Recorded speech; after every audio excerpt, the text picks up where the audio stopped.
নমস্কার বন্ধুরা, আমি অরিন্দম চলে আসলাম আজকে এই মুহূর্তে বিরাট বড় একটা আপডেট নিয়ে। সুপ্রিম কোর্ট নয়, এবার আসলে রাষ্ট্রপতি। বাংলার সরকারি কর্মচারীদের ডিএ মামলায় নয়ামর প্রকাশ্যে এলো বড় তথ্য। মলয়বাবু কিন্তু পুরো ডিটেলসে বললেন, তিনি রাষ্ট্রপতির কাছেও কিন্তু এটা নিয়ে জানিয়েছিলেন।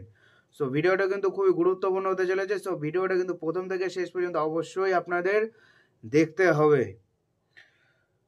এখনও খরা কাটেনি। 2022 সালের নভেম্বর থেকে সুপ্রিম কোর্টের ডিএ মামলা চলছে, কার্যত ঝুলেই রয়েছে। প্রায় 6 মাস পর গত 7ই জানুয়ারি ডিএ মামলার শুনানি নিয়ে বহু স্বপ্ন দেখেছিলেন রাজ্যের সরকারি কর্মচারীরা। তবে সব আশায় জল। আগামী 25শে মার্চ ফের শুনানি হবে বলে জানিয়েছে শীর্ষ আদালত। এরই মধ্যে এবার বড় আপডেট দিলেন কনফেডারেশন অব স্টেট গভর্নমেন্ট এমপ্লয়িজের সাধারণ সম্পাদক মলয় মুখোপাধ্যায়। বৃহস্পতিবার সমাজ মাধ্যমে দীর্ঘ পোস্ট করেছেন মলয়বাবু। তাতে একাধিক বিষয়ের উল্লেখ করেছেন। লিখেছেন, আমাদের সম্প্রীতি করা একটি পোস্টে অনেকেই সুপ্রিম কোর্টের বিচারপতি থেকে রাষ্ট্রপতির দৃষ্টি আকর্ষণ করার কথা শোনাচ্ছেন। অনেকেই বলেছেন যে সুপ্রিম কোর্টের প্রধান বিচারপতিকে ডিএ মামলাটির ব্যাপারে আলোকপাত করা হোক। সেই পরিপ্রেক্ষিতে আমরা বলছি, তা আমরা করেছি। আমাদের অবসরপ্রাপ্ত কর্মচারী সংগঠনের একসাথে বিগত প্রধান বিচারপতিকে মেল করে তা জানানো হয়েছে।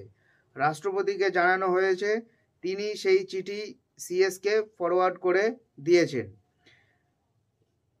এইসব চিঠি পাবলিক ডোমেনে প্রকাশ করা অনুচিত বলে প্রকাশ্যে আনা হয়নি। তবে কেউ যদি দেখতে চায় তাহলে আমি তাকে দেখাতে পারি।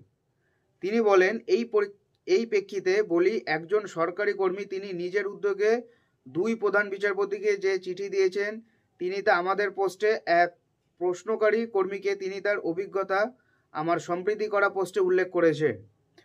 তার নাম শ্রী বিশ্বজিৎ মুখার্জি। তিনি শঙ্কর মুখার্জির প্রশ্নের উত্তরে কি জানিয়েছেন তা দেখুন। Shankar Chakraborty, VY Chandrachud, CGI and Shri Sanjeev Khanna, CGIয়ের কাছে আমি ইমেল এবং স্পিড পোস্ট করে অভিযোগ করেছি। প্রথমটা সুপ্রিম কোর্ট খারিজ করে দিয়েছে।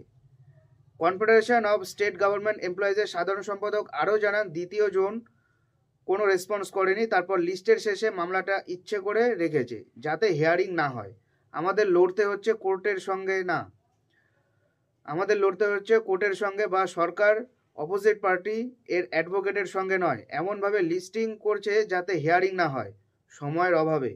হাজার হাজার কর্মচারী যদি প্রেসিডেন্ট অফ ইন্ডিয়া ও প্রাইম মিনিস্টারের কাছে গিয়ে লিখিত অভিযোগ করেন, তাহলেই একমাত্র কিছুটা আশা করা যায়। মলয়বাবুর অনুরোধ, তথাপি আমরা বলছি, এই মামলা শুধু আমাদের সংগঠনের নয়, সামগ্রিক কর্মচারী সমাজের। তাই আপনাদেরকেও বলছি, কিছু হোক বা না হোক, তথাপি আপনারা মেল মারফত মামলাটি শোনার জন্য প্রধান বিচারপতিকে অনুরোধ জানাতেই পারেন।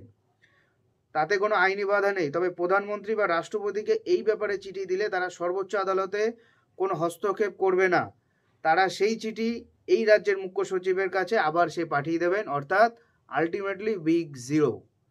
একমাত্র প্রধান বিচারপতি এই কেসটার জন্য করতে পারে। এছাড়া প্রধানমন্ত্রী থেকে রাষ্ট্রপতি ওনার বক্তব্য অনুসারে কেউ কিন্তু কোনো হেল্প করতে পারবে না। আর কি বলবো, এই মামলাটা নিয়ে আমার জাস্ট কিছু বলার নেই। সুপ্রিম কোর্টের উপর দিয়ে বিশ্বাসটা টোটালটাই আমার উঠে গেছে, কোনো বিশ্বাস নেই। একটা মামলাকে এরকম করা হচ্ছে, ইচ্ছে করে করা হচ্ছে, শেষ পয়েন্টে গিয়ে রাখা হচ্ছে। যেখানে আরজি কর মামলা ফার্স্টে হয়, অবশ্যই এটা দরকার। 26,000 চাকরি বাতিল মামলা ফার্স্টে, অবশ্যই সেটা দরকার। কিন্তু এটা যে দরকার নয়, এটা কে বললো? ডিএ মামলাটা যে দরকার নয়, এটা কে বললো? ওই জন্য লাস্টে রাখা হচ্ছে আর কি। নমস্কার, ভালো থাকবেন সবাই, দেখা হচ্ছে পরের ভিডিওতে।